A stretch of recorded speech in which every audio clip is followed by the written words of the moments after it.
lajɛlen di aw ma sanga na ka waati bɛɛ lajɛlen o ye mali kunnafoni ka laɲini ye bi ye tɛnɛ avril kalo tile 13 san 2026 mali kɔnɔ fo mali kɔkan an bɛ bɛɛ lajɛlen fo a ka waati cogoya la aw bisimila bi don kibaru kɛnɛ kan.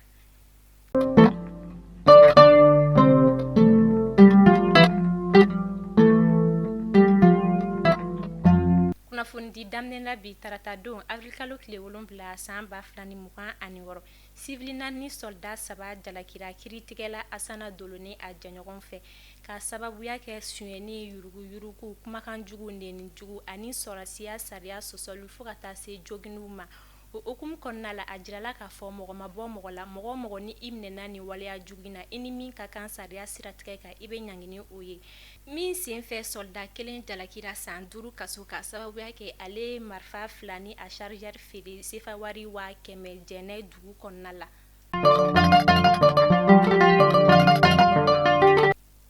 San kelen binganin kɔfɛ soldat 15 n'a jɛɲɔgɔn tɛgɛdara olu kan opération Kokajɛ ka cɛsiri n'a ka wulikajɔ fɛ.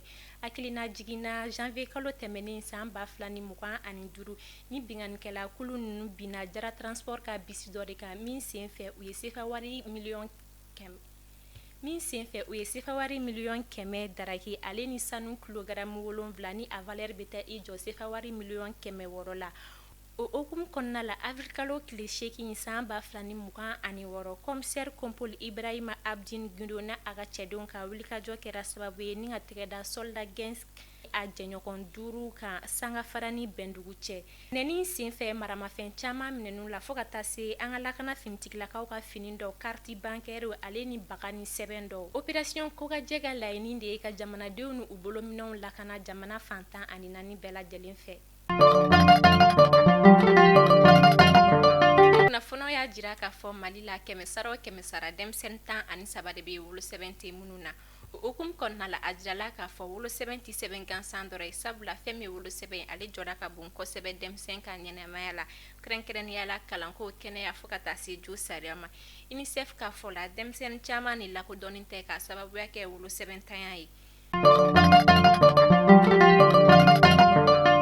An bɛ taa Jafarabe ni ale bɛ Tɛnɛnkun lamini na Mopti mara la karidon avril kalo tile 5 san 2026 Jafarabe musow bɔra k'u ka dusuma kasi jira min senfɛ u bɛ wele bila jamana ɲɛmaaw ma u k'u dɛmɛ walasa u bɛ se ka dumuni sɔrɔ sabula nin y'a kalo 10 ni kɔ de ye jatigɛwale tigilamaw kɛlen don ka embargo wajibiya u kan. Fɛn min ye an ka finitigilakaw ye olu bɛ lakana baara la nka o n'a ta o ta Jafarabekaw bɛ wele bila an ka finitigilakaw ma u ka dɔ fara lakana baaraw kan.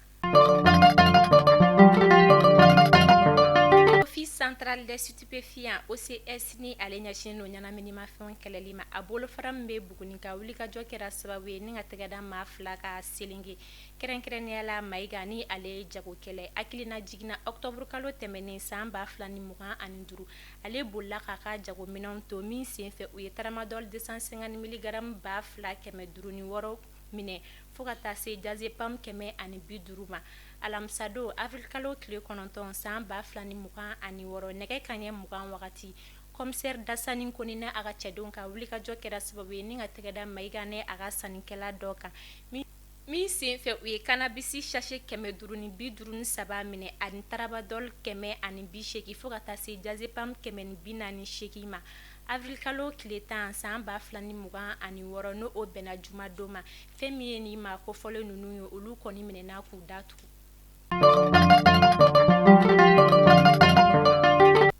Grand Prix ORTM ka tago 2nan ɲɛnɛmayara sibiri don nɛgɛ kanɲɛ 9 waati nɛgɛsotigi 146 cɛ AS jamana 3 Mali Niger Burkina Faso fo ka taa se Guinée ale ni Senegal jamana ma min senfɛ u ye kilomɛtiri 130 boli ni ɲɔgɔndan in ɲɛnɛmayara an ka minisiri ɲɛmaa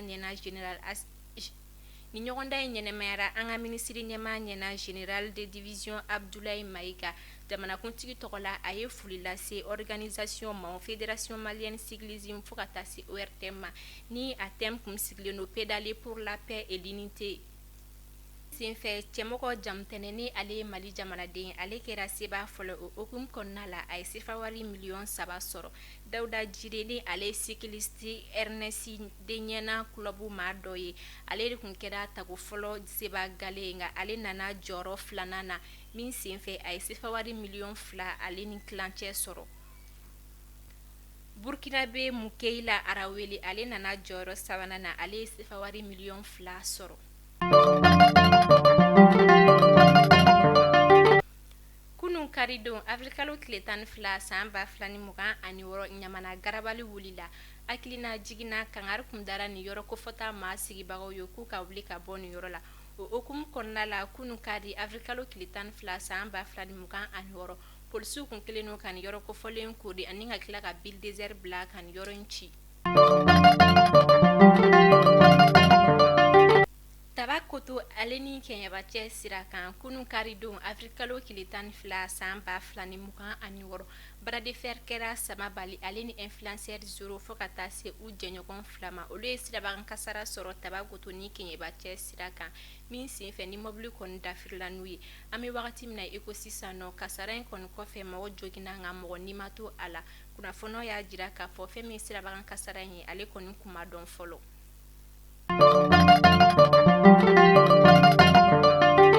An bɛ taga Nigeria sugu min nɔ ko Dili maa 200 bɔnɛna a nin na ka sababuya kɛ Nigeria finitigilakaw ni datigɛwale tigilamɔgɔw ka kɛlɛ ye min senfɛ ni maa 200 bɔnɛna a nin na ani ka maa caman kɔni jogi.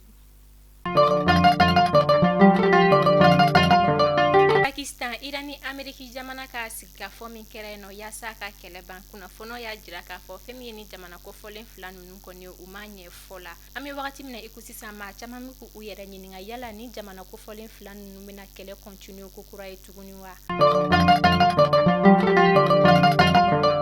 An bɛ taga Liban. Israel ka mugu pɛrɛnfili kɛra sababu ye kabini marisikalo tile 2 san 2026 ni ka maa 2000 ni kɔ bɔnɛ a nin na ani ka maa 1150 jogi Liban dugu kɔnɔna la. Mali kunnafoni bɔlɔlɔsira lajɛbaw ni ne bɛ dansigi an ka bi dun kibaru la. Aw k'an bɛɛ donna nataw kunnafoniya kuraw kɛnɛ kan. Ala ka bɛn ni kelenya sabati an ka jamana kɔnɔna la.